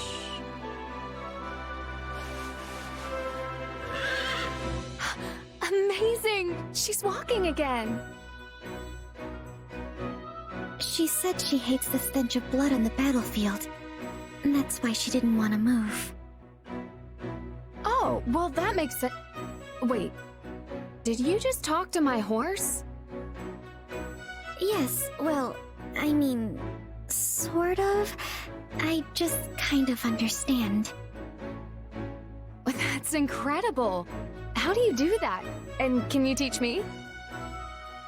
It's really just, I mean, I sort of imagine what they're thinking based on little movements, or... I'm sorry. I'm not helpful. I should go. Not helpful? This is the second time you've helped me and her both. You shouldn't be so hard on yourself, Marianne. Have a little confidence in your abilities. Please excuse me. Wait, I didn't even get to thank you! She's been flicking her tail a lot today. Does that mean she's happy? No, she's just brushing off flies. Oh, that makes sense. Also, I was thinking she was in a bad mood because she kept stomping her hoof. That means she wants more hay, and higher quality feed if possible. Where's this coming from, huh? You keep eating like this, you'll only have more weight to carry around. I've really been trying to figure out what she's thinking based on her behavior, but it's so hard. I'm impressed you manage it so easily. Oh no, I'm not that impressive. What's wrong, Ingrid? Marianne, perfect timing. My horse is refusing to move again, and I need to help an ally back on the battlefield. She doesn't seem scared like before, so I'm not sure what to do. Okay, I'll talk to her. Shh. You're fine. You'll be all right. Well, what did she say? She doesn't want to take you to the battlefield because it's too dangerous. For you, I mean. So that's what was troubling her. All right, I'll take it from here. There, girl. It's all right. Even if we're heading into danger, I'll be fine so long as I'm with you. Now lift your head and walk. One of our friends is waiting for us. Aw, thanks. I'm counting on you. Thank goodness you got through. I have been doing my best to learn how to connect with her, and it's clearly paying off. Though I'd never have understood her feelings without your insight. But I didn't do anything. More importantly, you should hurry and help your friend. I will. See you later. Wait, Ingrid, I hope you come back safely. And then, when you do, maybe we can, Oh, you want to go horseback riding together sometime? Of course! I'd love to have Dorothea join us. Oh, yes, actually. But how did you know? When you spend enough time with a person, you start to pick up on what they're thinking through facial expressions and mannerisms. It's especially true of close friends. So I guess all my practice helped us as well. Oh, Ingrid. I really admire how hard you work at everything you do. I hope you return safely. Dorothea and I will be waiting for you. We'll come back safe, Marianne. I promise. Goodness, someone has been neglecting your care. Worry not, fair mare. I shall have your coat glistening in no time.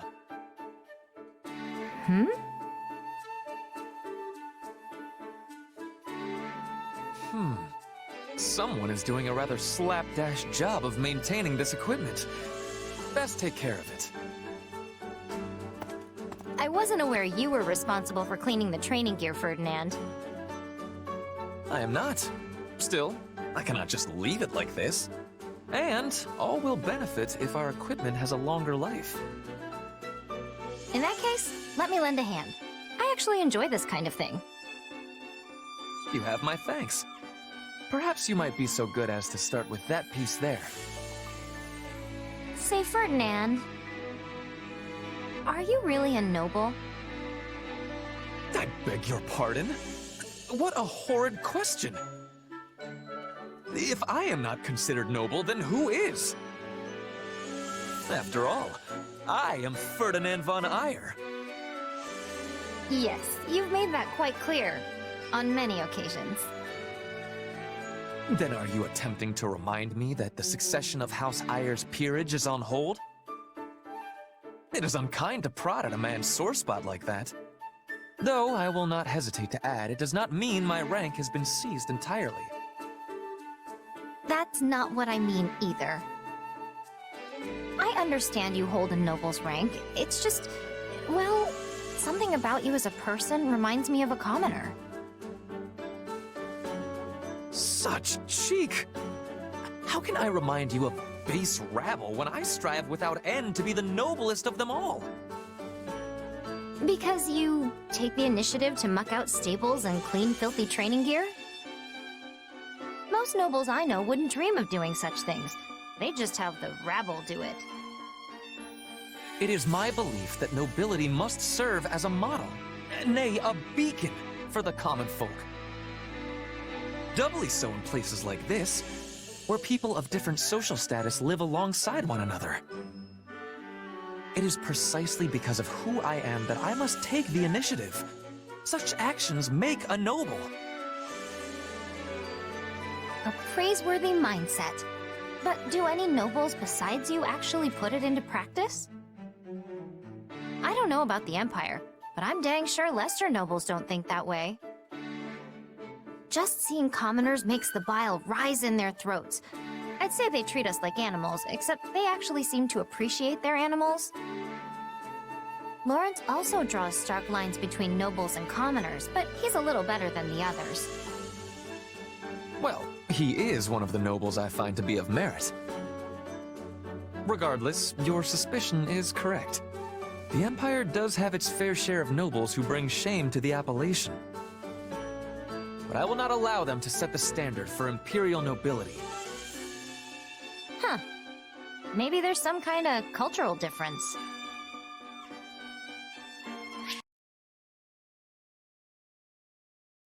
Well, you are looking robust today. Let us get that coat of yours glowing, shall we? Hey, Ferdinand. Hello, Leonie. Have you some need of me? I did a little detective work and learned something. You're the weird one. I fear I do not take your meaning. How exactly am I weird? You're a noble who delights in cleaning out stables and maintaining filthy equipment. And among the Imperial nobles, you're the only one who does those kinds of things when it's not your specific responsibility. Which means I was right. Empire and Alliance nobles are all the same. I think I understand what you're trying to say. Certainly among those you investigated, I am the only one who puts such ideas into action. But that is, if you would forgive me, a surface-level assessment. The reality beating at the heart of the matter is quite different indeed. Okay, what does that mean? True nobles think as I do, inside their heads. It just so happens that I am the only one who turned thought into deed on this particular occasion.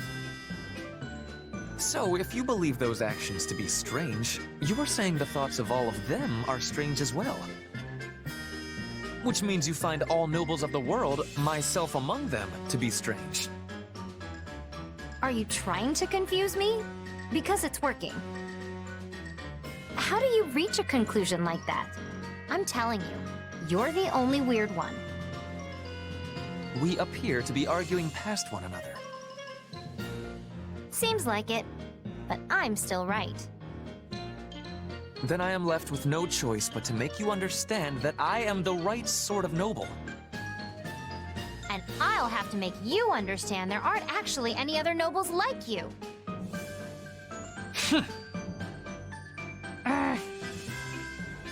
Goodness, whatever is the matter with me? It is out of character for me to be so obstinate. An understanding like this ought never be forced upon a person. My behavior was ill-befitting a noble, Leonie. Please, allow me to apologize. Nah, I got pretty heated there myself. At the end of the day, you're taking charge and being helpful, and that's what counts. It doesn't really matter if other nobles would ultimately do the same thing or not.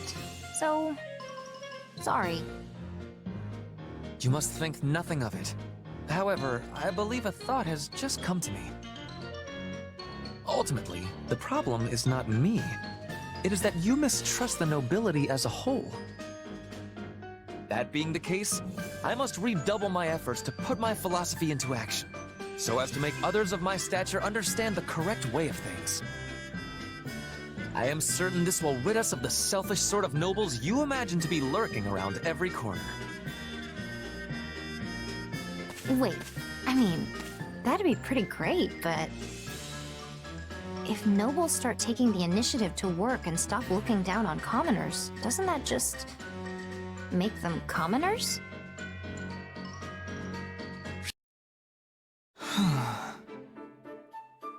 Am I actually a good knight? I feel like I'm hindering more than helping most of the time. What's wrong, Ignatz? You look sad. Oh, hey Annette. Sorry to make you worry. I was just pondering some things you don't need to worry about. Huh. Say, you're Gustav's daughter, right? Yes? Why exactly? Well, Gustav is said to be one of the finest knights in all of Fargus. So... listen, do you have a minute to talk? Of course. What's on your mind? I've been thinking about something recently. I don't know if I'm any use as a knight. What? Come on, Ignatz. You help us out plenty. Everyone relies on you. Do you, though? I mean, I'm a knight, but I don't have any particular skill where I'm outstanding.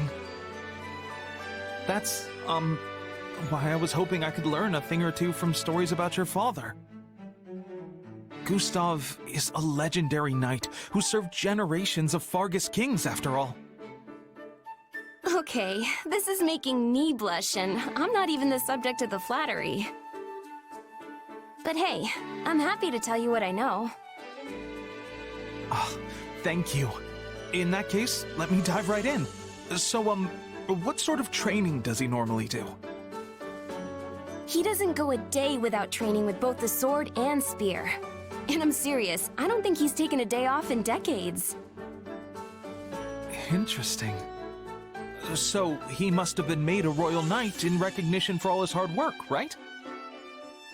I'm not sure if it's from hard work exactly.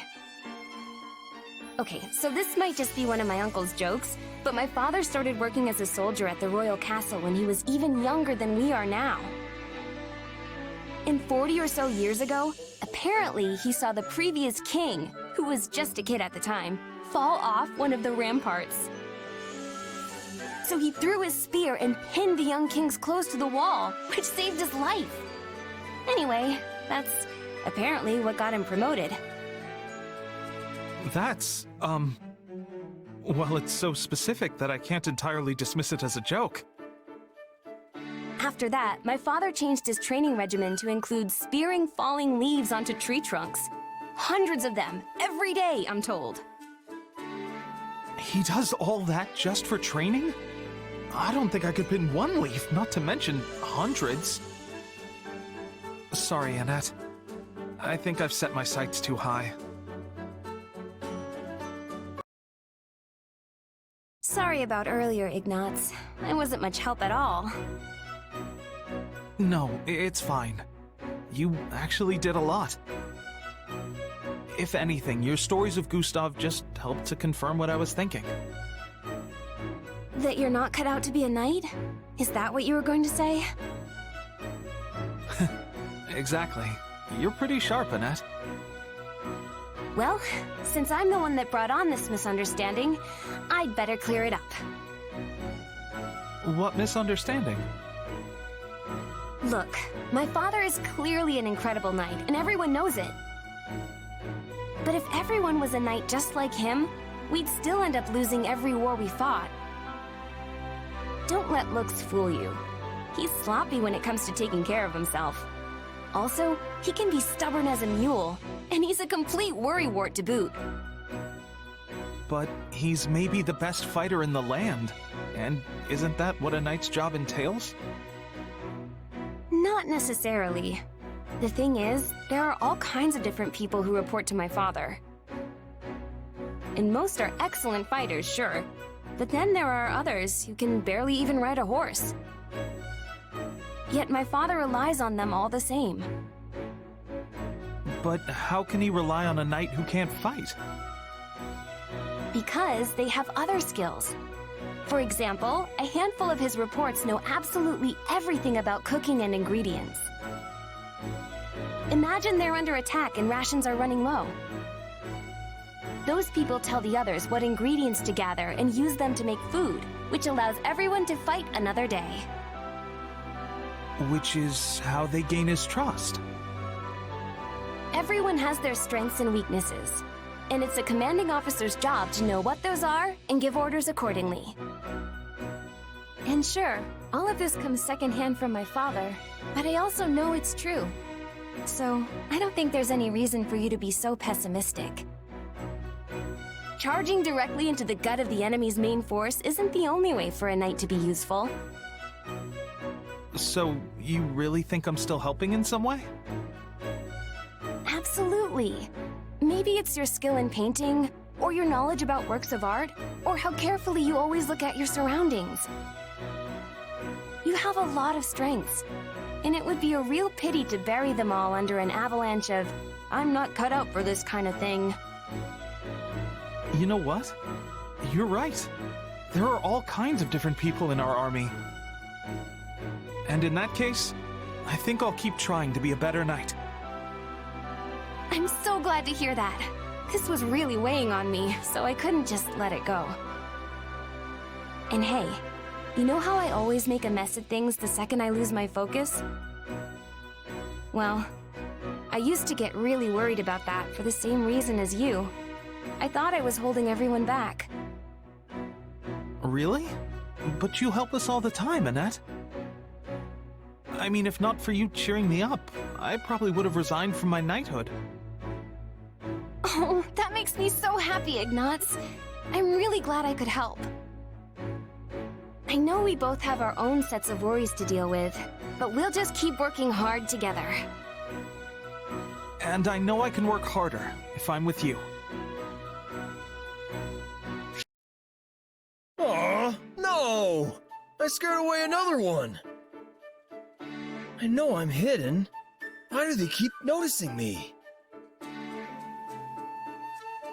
Of course they will be noticing you, Raphael. Whoa! Petra! Wait, why did you say of course? Because you are moving like a giant bear when you are hunting. Even animals without ears are hearing you approach. You must have subtleness. Okay, but bears are really strong, right? So maybe I should just channel a little more of that. Bear roar! Ah! This roaring is only making you louder. Now the animals are running even further away. You are hunting rabbits, yes? And foxes? These creatures are not wanting to be friends with a bear. Oh, yeah. I guess I'd run too if a bear was coming after me like that.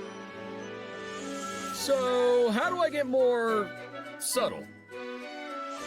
I mean, how do bears hunt? Often, bears are not hunting. Seriously? But they're a couple 1,000 pounds of muscle! You can't bulk up that much and not even flex! It's just not right! Do not be looking at me. I am not knowing the ways of bulk. Oh, right. Well, if the bear thing is off the table, what do you suggest? I mean, how do people hunt in Brigid? Our hunters have much subtleness. They are hiding themselves completely. For you, I am thinking this is not a possibility. But there are many in Fodlan who are hunting with skill, despite not hiding like the people of Brigid. Really? Oh. They are using hounds. Hounds do not have subtleness. But I am not knowing the specifics. We do not use dogs for hunting in Brigid. You know, I think I've heard of that before. I wonder why dogs are so good at... Oh! Dogs are basically wolves, and wolves are natural hunters! I get it now! So basically, I just need to channel my inner canine. I do not have understanding. Oh yeah! My hunting luck's about to improve! Wolf howl! Arrgh!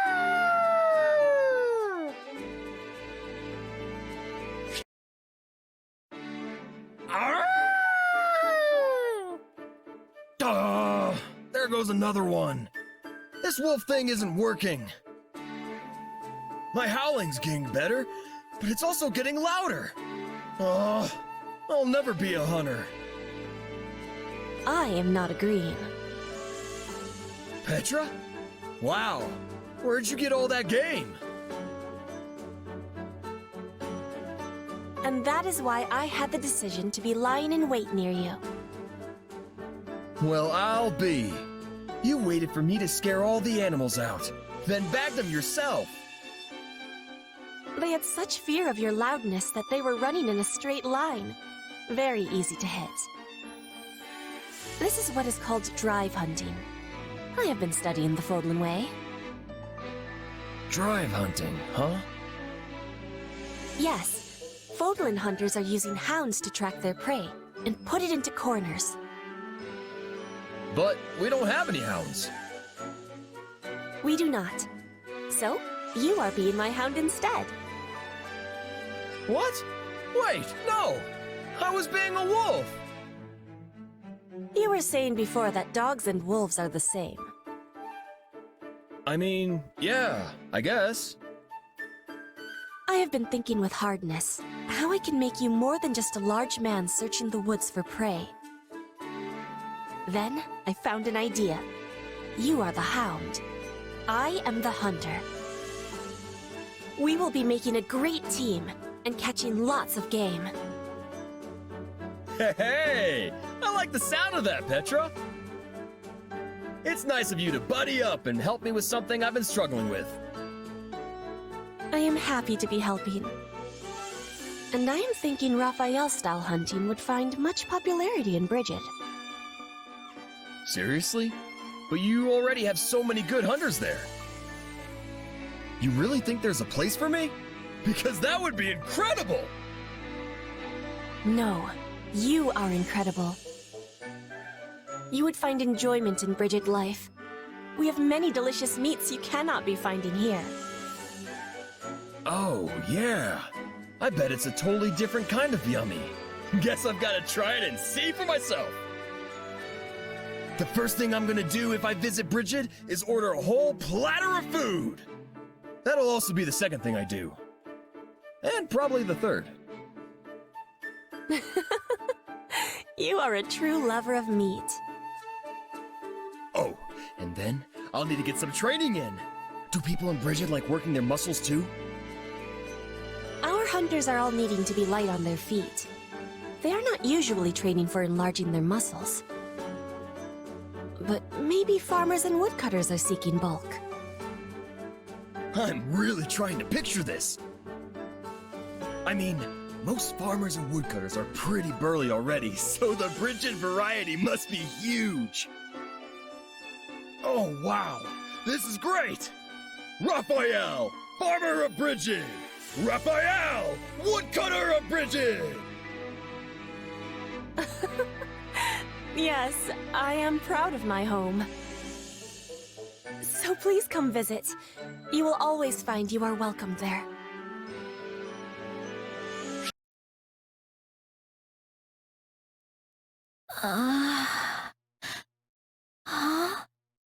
Where am I?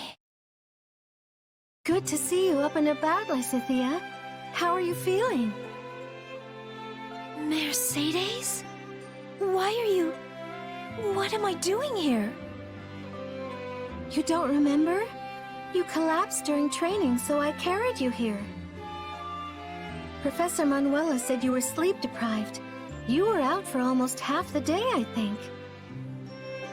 I slept for that long? No! I have to catch up on everything I missed! I understand your impatience, but you're still quite pale. Why not stay here and rest a while longer?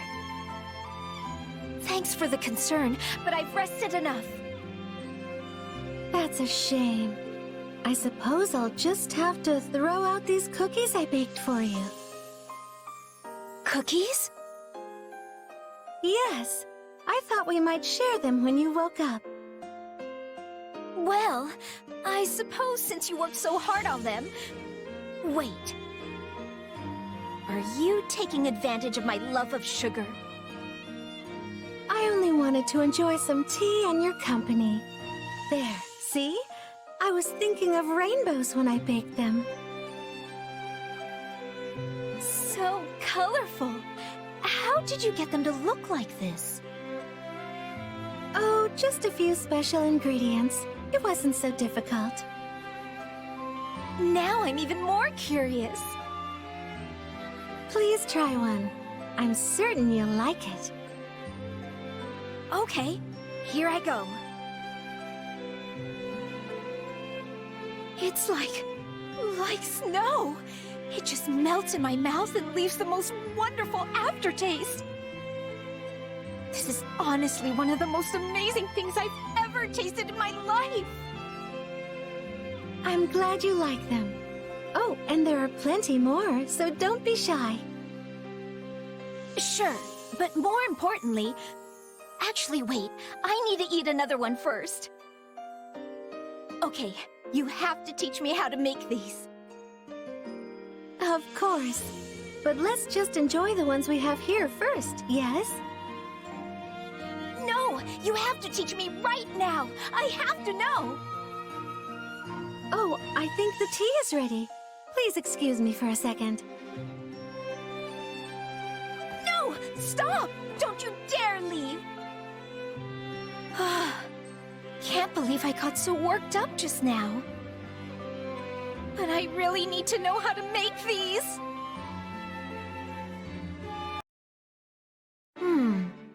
Like this? No, it's more like that. Lysithea, it isn't often I find you in the kitchen.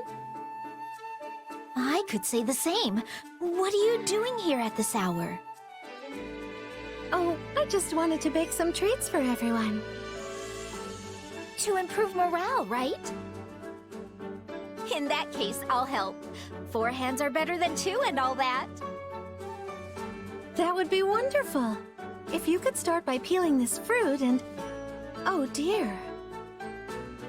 What's wrong? These fruits have mostly spoiled. I was going to add them for the fragrance, but in this state... Well, it's not like we can go out and buy more, so we'll just have to leave them out. Just to take stock, what ingredients do we currently have on hand? Well, we have eggs, flour, sugar, and a very small amount of oil. Sounds like there's no good substitute for the fruit then. We'll have to get creative. Do you have something in mind? I do, actually. If we boil the sugar in a pot... Thank you, Lysithea. I think everyone will love them. And filling them with that sweet syrup you made was a marvelous idea. Yeah, it's one of my favorite go-to tricks. But still, I couldn't have done it without you. Really? I suppose I helped a little, but... I still dream about those rainbow cookies you made. Ever since I had them, I've spent all my free time researching how to be a better baker. That's actually where I got the idea to make that syrup. So you were more help than you thought. Oh, but you're always so busy training. Are you sure you're getting enough rest? Honestly, baking is a nice break. Plus, it's when I'm busy that I need sweets the most. Well, I'm glad you found your own way to relax. I still think exercising, studying magic, and daily training are important. But I realize taking breaks every now and then improves my productivity too. Goodness, you really have changed. You seem more mature now, like a responsible young woman. I've always been mature, thank you very much. Well then, maybe you're simply wiser, like a wizened old grandmother. Not sure I'd call myself... You know what? Never mind. I'll take it as a compliment. Lysithea, would you like to have another tea party with me sometime? I'd love to try some of your baking for myself. Sure. I suppose we could do that. Maybe then you'll finally teach me how to make those cookies.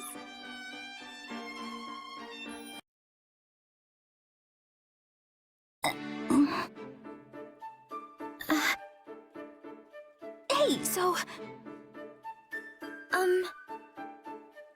Oh, go ahead. I didn't actually have anything important to say. No, you can go first, Bernadetta.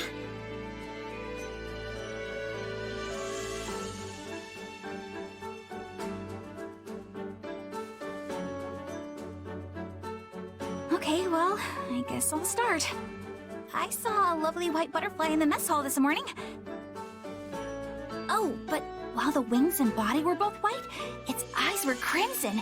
He It was beautiful. I saw one just like that at the stables. You saw one too? Yes, its eyes glittered like tiny jewels. It was wondrous to behold. I wonder if it was the same butterfly I saw. That would be something, huh? Yes, it would be a most lovely coincidence.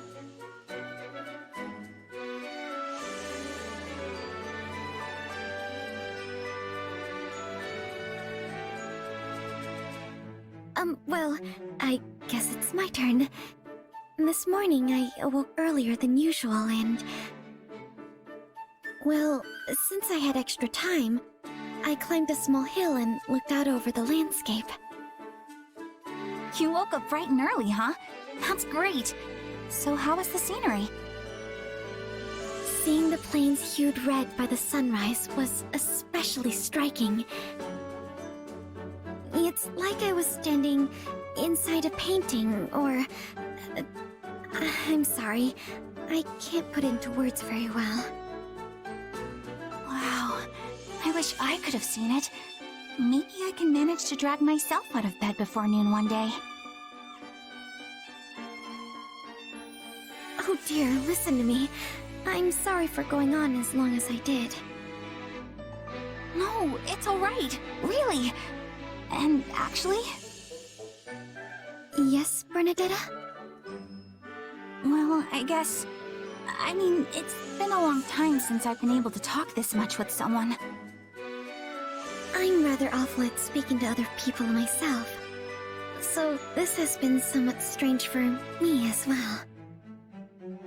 Yeah. So, I was thinking it might be nice if we could chat again sometime. What do you think? That would be delightful. Aw, thanks, Marianne. I gotta think of lots of things to talk about for next time. Okay, so there's carnivorous plants, interesting books, the doll I'm knitting, carnivorous plants... You talked about those today as well. Yeah, but there are lots of different kinds. Anyway, I think this is gonna be great. Wow, your painting is brilliant, Marianne. Oh, it's not anything special. Sure it is. I mean, especially since this is basically your first time. You're a natural. But me? I was born with a chronic lack of painting skill. That's not true at all. I think your work is gorgeous. The sky and earth seem to leap off the canvas. Oh, you really think so? And what's more, I couldn't help but notice your ability on a horse as we rode here. You overflow with talent, Bernadetta. Never doubt it. That horse thing is just because I'm a noble. They made me practice all the time when I was young. Still, I'm surprised how well it went considering I haven't been in the saddle for a while. Maybe I have some kind of hidden talent that's starting to bloom. I would expect nothing less than such an effort from you, Bernadetta.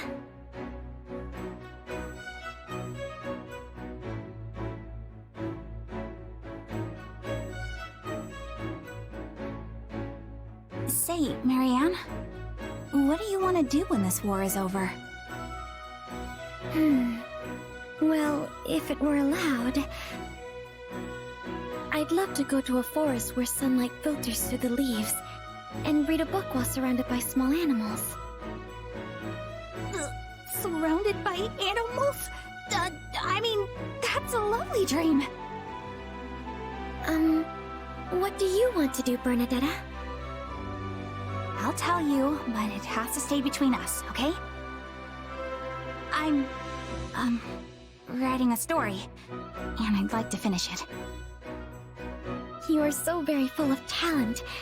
I have such respect for you. Oh, it's not so much. But hey, I just thought of a new story. Okay, So it's about a girl in a remote forest who talks to animals and makes friends with them. Wait, isn't that... Yes. I totally plagiarized your life. I just thought it would be fun to turn your dream into a story. It is a book I would very much like to read. Please do let me see it if you ever finish. Oh, okay, Bernie. Pressure's on now. I look forward to it. In that case, maybe you could actually teach me about the forest animals? You know so much, Marianne. Honestly, I'd love to just sit and talk about whatever with you. That sounds wonderful. Then it's a promise. We'll talk each other's ears off. It is a promise indeed.